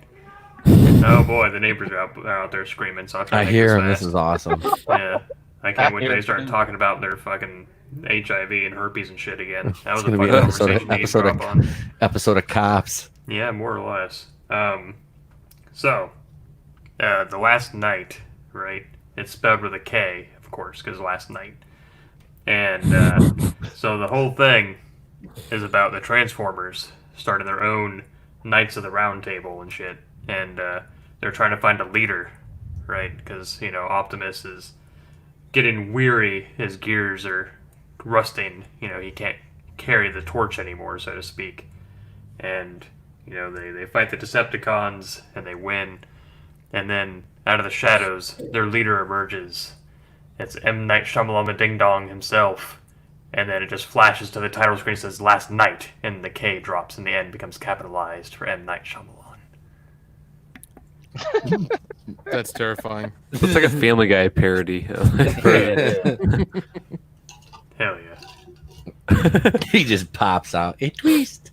It's a twist. I think I got one. All right. I think I got one. Here it is. So we're doing Age of Extinction, right? Bear with me here, because I'm just coming as anything comes in my brain. So the That's what Age she of said. Extinction. Ha ha. Anyways, so the Age of Extinction. All the Transformers are living on planet Earth like a happy commune, and then one night, Bumblebee gets his head taken off by a mysterious assassin. So all of them are trying to figure out who this mysterious assassin is. And one by one, they're slaughtered, including the Decepticons. Eventually, the Autobots and Decepticons have to work together to figure out who is this mysterious assassin. But, dang it, what was I going to say? All right, here we go. So, they all work together, right? But the mysterious assassin puts them in a trap and slaughters them all. But Optimus Prime is the last one. He's barely living. The assassin takes off his mask and is M. Night Shyamalan with a big ass sword, and that's how the movie is. M. Night Shyamalan's going over big time. M. Night Shyamalan's fucking going. Look, you guys are putting him over. He's the heel, man. Look at this shit. Heel, fucking big heel moves. I like it. Cody, you got one, man? Yeah, I got one. All right, let me go All right right. here and bam. All right, so the first Transformer movie, So the roles are reversed. Shia LaBeouf is not the main character. It's Megan Fox. So Megan Fox is looking for her first car, and suddenly she gets this urge to buy this little Bumblebee car. And her motivation throughout the whole movie is seeing Shia LaBeouf in booty shorts walking around school, dating the high school quarterback. It's fucking fascinating. But anyways, so all the Transformers, they come down to Earth, and Megan Fox can't figure out why they're chasing after her. Well, this whole time, the encryption of the plans for the Transformers or whatever it was that were in the glasses, they're not in the glasses. They're in her grandma's eyes. Okay, so now it's a race to go like save Granny. Okay, so whole movie like happens normally, big fight in the city, big explosions, Michael Bayness all over the place, and at the end you find out that Granny's actually a fucking Transformer. She's just so, and then you see Megan Fox and booty short Shia LaBeouf do it, and then they do it again, and then they get taken off to the moon. Did they sing the song from Rick and Morty? Goodbye, Moon Man. Yep, and then extra credit scene, and then you see what's the fucking sun Transformer they try to do? They tried the make in the second movie. Oh shit! I don't remember. Like Unicron or something.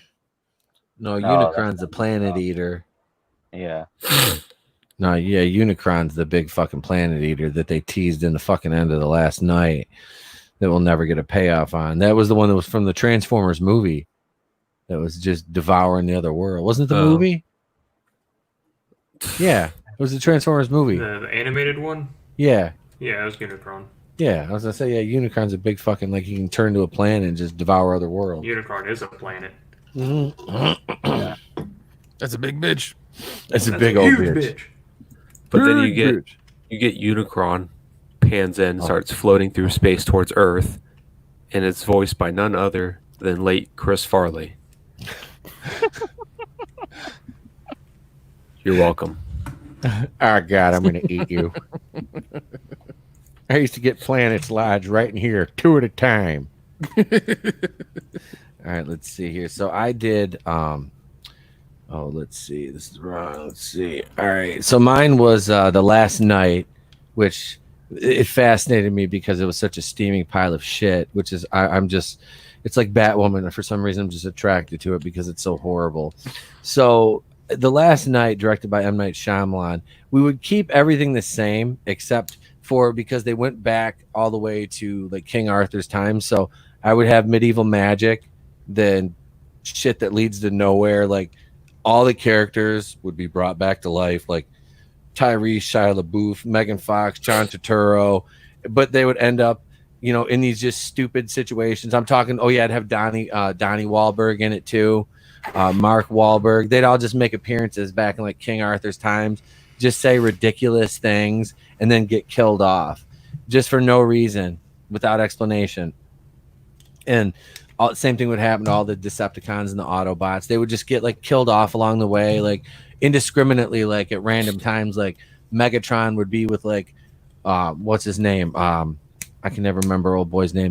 He was like, not Rumble. Who are you thinking of? He's a Autobot. He was like the artillery one. The Ironhide. Like Megatron would just be chilling with Ironhide, and like both of them would just get picked off, and you're like, what the fuck? Like that was Megatron. Like, wait, what? So it comes down to that, and then you see Prime die, but the end of the movie, it just fades out, and it reveals that the Transformers were living inside a television program inside the world of the GoBots.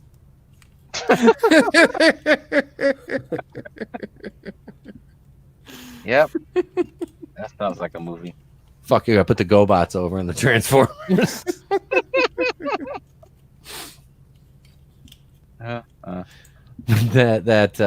yeah. So that has yeah. That's fucking. That's the Transformers, man. They're it's fun too. It's fun to kind of poke fun at that mess. But seriously, I do recommend Bumblebee though. I think that was a seriously, it was really well done. And the soundtrack, I love my 80s music, and the soundtrack is just, it's Tears for Fears and all that cool stuff. You know, I mean, it's got some Steve Winwood on there. You know, it's solid. It's a solid soundtrack. So in the movie, like I said, the movie's good. So Haley Steinfeld is actually the girl that was rumored for Kate Bishop on the Hawkeye series. They had some contractual issues with her at first, but they apparently they were dead set on her. But I could see that, but I would rather see her. I mean, I don't know, she could probably do both, but I would much rather see her in a sequel to Bumblebee and then rebuild the Transformers franchise off of that, which is what I think that Bumblebee movie was like a soft reboot. Yeah, that's what I kept hearing, is that they wanted to do it like that was the idea. Is like, well, we knew we kind of fucked up, so we're gonna do a soft reboot. So I don't know. Yep. And it was, like I said, man, I thought it was solid. You know, the just the battle sequence alone at the beginning of that movie was like, damn, this is really good. This is really good. We need to I think we'll skip that. We'll skip that other article, but we'll jump into some Seinfeld trivia right now. How about that? Now, Steve basically gets a bye in this. Oh, yippee. Yippee. Yeah. Yippee. So this is going to be between Cody, Nick, and Sal. Oh fuck. Well, don't feel bad, because I've never seen Seinfeld, so I mean, you know, so I'm at a disadvantage. I'm gonna make random guesses, so I mean that's as good as I can do. You actually got some right on those merits though last week. Yeah, I did. It was weird. Is it multiple choice or fill in the blank? They're multiple. They're a lot of, there's fill in the blanks. Ah, okay, cool. Maybe, let's see here. I've got all right cards here. Or just Scantron. I'm going way deep into the bottom of the deck here. All right. You're gonna need a number 2 pencil. Yeah. I got number 4. All right, damn it, Jim. I'm getting my pen here. Hang on, let me what are the others here? Let's see here. I only have gel pens. I just, who took my number 2 pencil, you bastards? They smell like watermelon. Sorry. All right, so here we are with question number 1. Let's reach into the deck here, and it is: what magazine is Jerry surprised to find in his dentist's waiting room? This is in the episode The Jimmy. Maxim magazine. That's my guess. Right church, wrong pew, I would say to you, sir.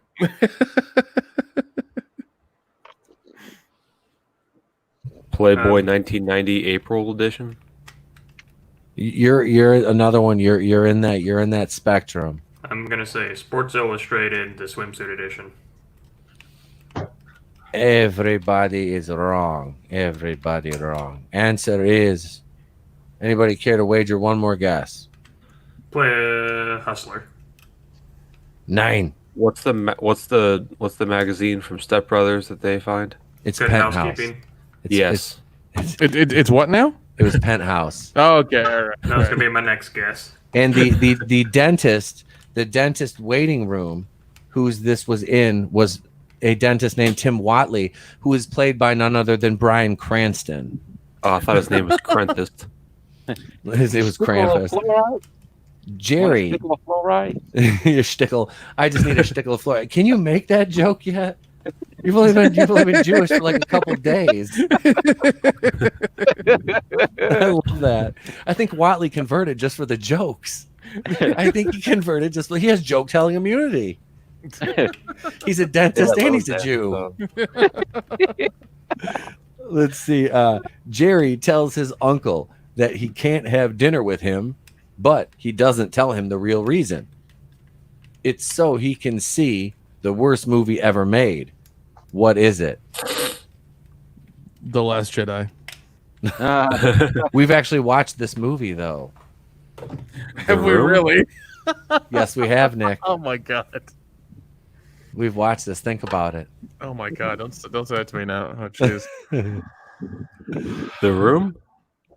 No, that would be dope as fuck if they quoted The Room in Seinfeld. Oh, I have to go back and figure this out now. Samurai Cop? Nope. Plan 9 from outer space. Yes, sir, Salvador. It is Plan 9 from outer space. That was a guess, and I figured that'd be too obvious. But okay. Nope, that was it. I was like, when I saw that, I was like, somebody's gonna get this one. Somebody's gonna get this one. Dark Fate. Ugh. All right. Sorry, Dion. He doesn't mean it. I just, like I said, He's watching it right now. Okay, give him a break. If the whole movie is just Mackenzie Davis naked, I'd take it. But all right, Jerry notices something different about the waitresses since the coffee shop underwent new management. What is it? Larger breasts. Yes, sir. They're all Jewish. I don't know. That was in the pilot, part 1. All right. Jerry says that he and George couldn't keep track of everybody in the pilot script, so this character doesn't even make an appearance. Fuck. Newman. No. Julie. What was that? I said Julie. Are you talking about? Give me the character name. Elaine? Elaine. Elaine. Yeah, Elaine. Sorry. Yes. Yep. It was Elaine. That's Nick's. I won't take that one. All right. Hooray! All right. Let's see. So Sal has 2, Nick has 1, and Cody sitting in the goose egg. If he's playing golf, he's winning right now. Jerry tells Sharon, the NYU reporter who quote unquote outed him, that she reminds him of this comic book gal. Wonder Woman. Storm. No, sir. No, sir. Rogue.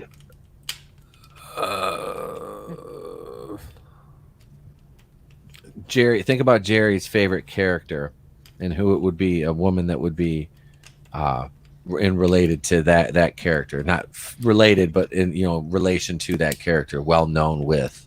Catwoman? I know this one. No, sir. Fuck.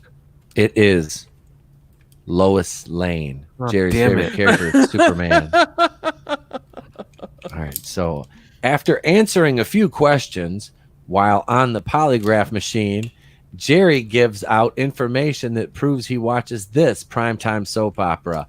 And I'll give you guys a hint. This is a primetime soap opera that yours truly is currently watching for the umpteenth time. Melrose Place. Yes, sir. Oh, I was gonna say Dallas. That's next, dude. Dallas there's 13 seasons of Dallas. That's an undertaking. Jesus Christ. Young Yeah. and the Reckless?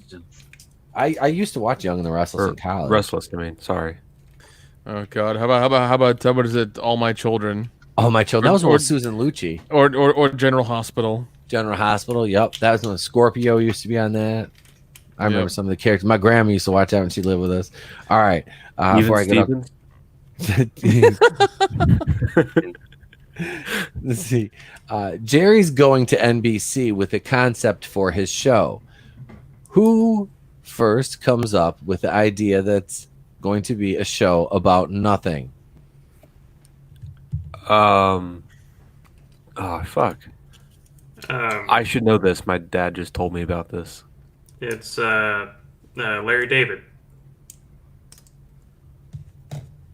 Not Larry David. It's Kramer. It's Kramer. Nope. You said it's a celebrity? No. It's one of the characters on the show. Oh. George, right? Yes.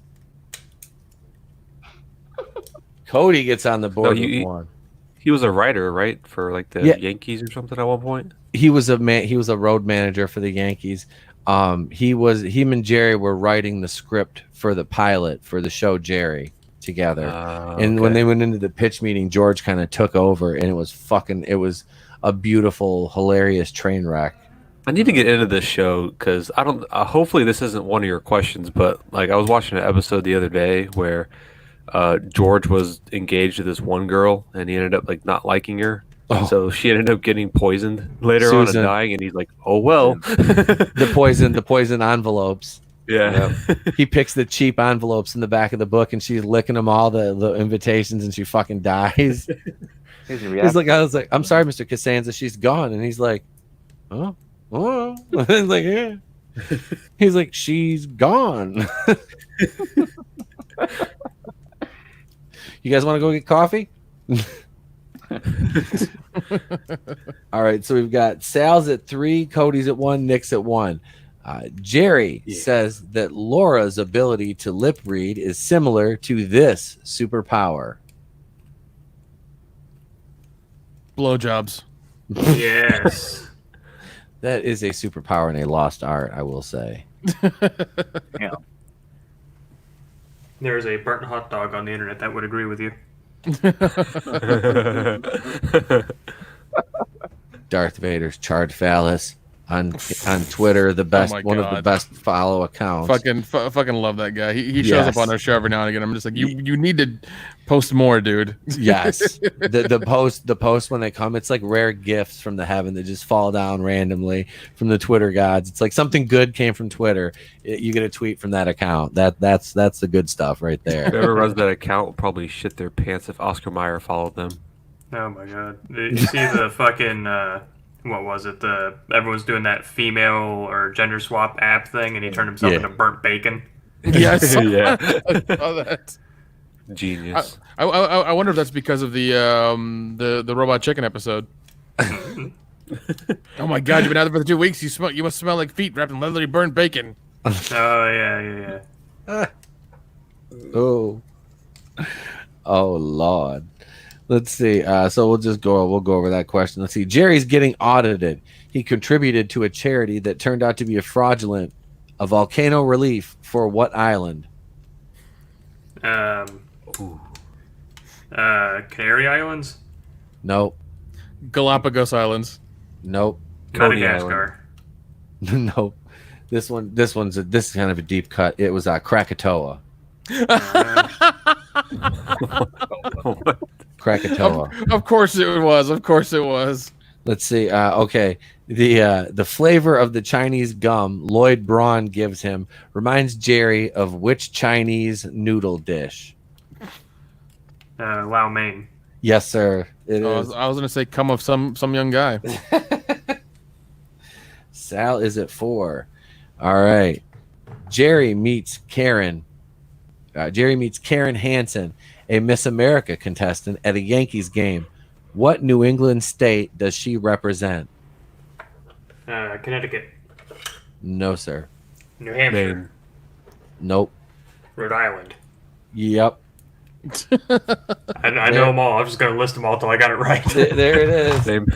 There it is. So Sal is our week 3 winner in the tournament. So he goes on now with Steve and Alex as winners here in the Seinfeld tournament. So next week will be another round. We'll have another winner, and then we're gonna have the playoff after that. I mean, this is serious business here. The winner is master of their domain. Ooh, that's master of the house, doling out the charm. Ready with the handshake and an open copyright claim. Oh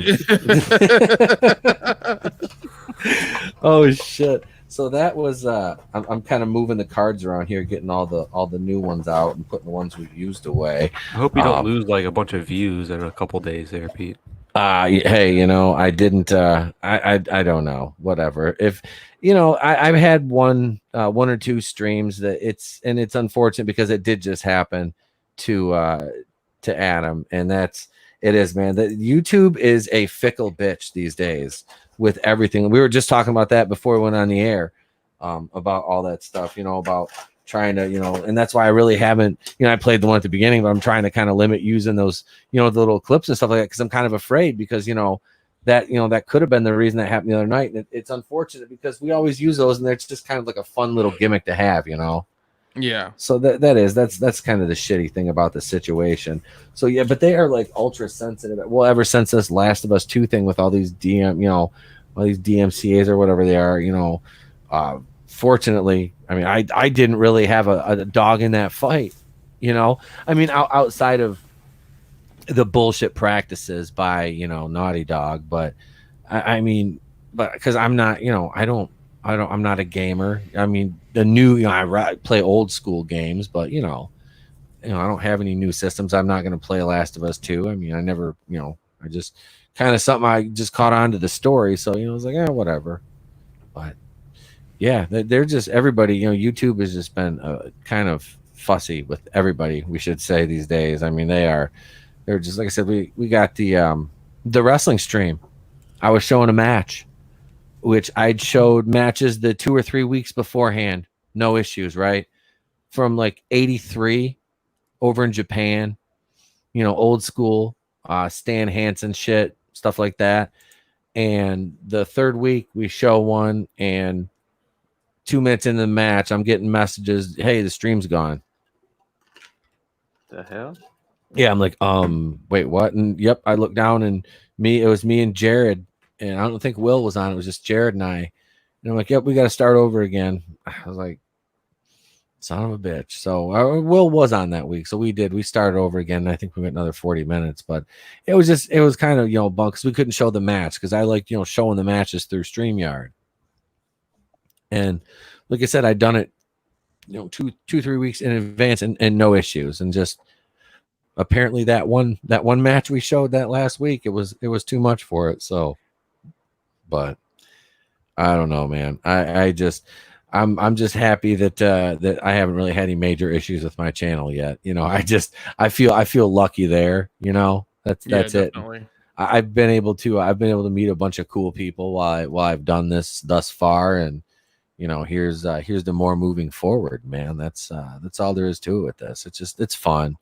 It's a lot of work. It is, it really, and editing the videos and all that really puts it in perspective for you. You know what I mean? Like that is like, when you sit down and you, like when I first started doing this, like sitting down and watching like, the Doomcock or the, like the WCBS videos or like the Geeks and Gamers videos, everybody has a different style. And it's like, Doomcock is very theatrical, and you've got the WCBS style with the way you guys present your videos, the single releases, and then you've got Jeremy's always with the camera, and he does his thing. So you take that all in, and you just kind of try to find where you fit in that niche. And then, like I said, man, I'm just happy to have any growth at all on my channel, and just it's fun. It's fun, man. I just kind of take it day by day. Like I kind of felt bad I didn't have an Is It Woke for today, but the article popped up, and I'm like, I kind of want to do this, and I didn't have an Is It Woke anyway. I didn't have one. I kind of blanked on it, man. It just kind of one of them weeks I was like, ah, shit. So I'm still gonna work on one of those for the end of the week, and I got a few other videos going too. So there's always shit rolling. I don't know if I'm gonna do the wrestling show anymore. It has really been eating away at my schedule, and it's gotten kind of cumbersome. So I might honestly just shelf that for a while. We are doing something this week, though. We are doing the boardroom on Wednesday. Correct. Yeah, we are doing an episode of the boardroom this Wednesday, which absolutely, because we only get to do that every so often. So that'll be something that's always there, when we're able to get together and do that. So, yep. Are we? Where are we doing that at this week? Not my channel. I'm funny. Yeah. Guess we're doing it on my channel. We're on yours this week. Okay. Yeah, I think so. All right. So Wednesday night we'll be over there 8:30. That will be. Is it? We're gonna do 8:30 then. Yeah, we'll do 8:30. Yeah, that works. All right. Excellent. Well, that's where you can find us then. Yeah, I've got, like I said, I've got a couple videos I'm going to be working on tomorrow, and I'm gonna kind of try to coast into the weekend because I got some stuff going on. It's my kid's birthday is coming up soon, so I'm gonna be taking a few days off, and 4th of July and all that stuff. So, but yeah, this has been episode number 106. I'd like to thank my guest Salvador. Thank you, sir. What you got? Anything big you want to promote coming up, man? Not particularly. I've got 2 Star Wars videos going up this week. Well, they're already up. They're just releasing this week. I finally got the Black Series Mandalorian and the Black Series Heavy Mandalorian, so those reviews are finally up.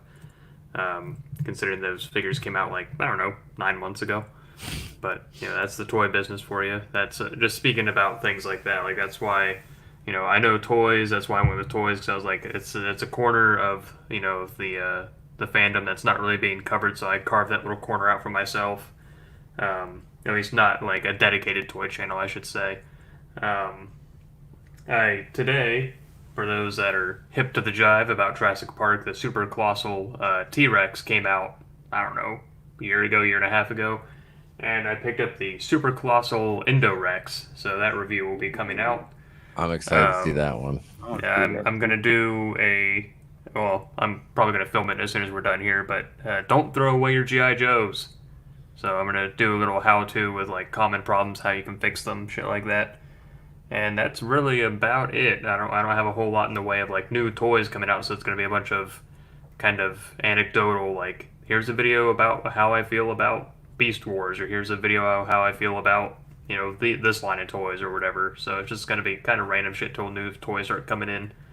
So I also went to GameStop today to get an official printout of all my pre-orders that I have, which is about $400 worth of toys. Damn, yo. Every last one of them is Star Wars. No, I take that back. One of them is a Blue Ranger. So I'll probably make a small video about that just so people know what to expect in the coming months of here's all the stuff I have pre-ordered, so expect these videos to be made. But that's really all I got. And the boardroom on Wednesday, so that'll be fun. I've kind of cleared my little work area. Unfortunately, Steamroller didn't make it, despite Doc's best efforts. Oh, damn it. Yeah. Yeah, I did. That's the video I did the other day, the Goonies. I was just something I kind of wanted to do just for the hell of it. I didn't expect that to get much traction. It was just kind of something. I was like, whatever. It's been 35 years, and I just happened to see it in the theater, so that was just a fun one to make. Just one of those deals. You never know how those you call it the little passion project ones. How those are going to go over sometimes. Mm-hmm. But Steve, what do you got coming up, man? I had another unboxing video, but kind of revealed the toy anyway. It's a NECA Terminator 2 800. So I think I showed it on Facebook, but other than that, I have a Batman video coming out tomorrow, but that's really it for this week. Been busy with work lately, so who knows what's going to happen this week. So that's all I got. All right, man. Thank you. And Cody, what about you? You doing it? You got any single releases coming out? I'm gonna rib you until you get one. My buddy Thomas is going to be on here soon. We're going to be discussing some stuff.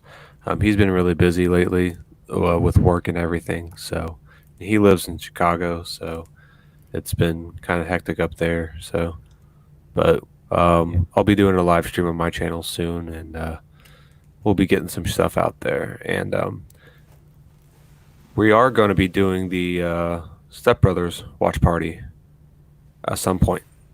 So that's going to be a boardroom episode, right? Mm-hmm. Yeah. So At some point.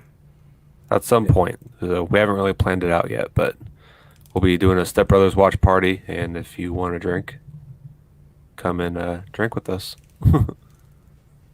4 Locos preferably. Jeez. Oof.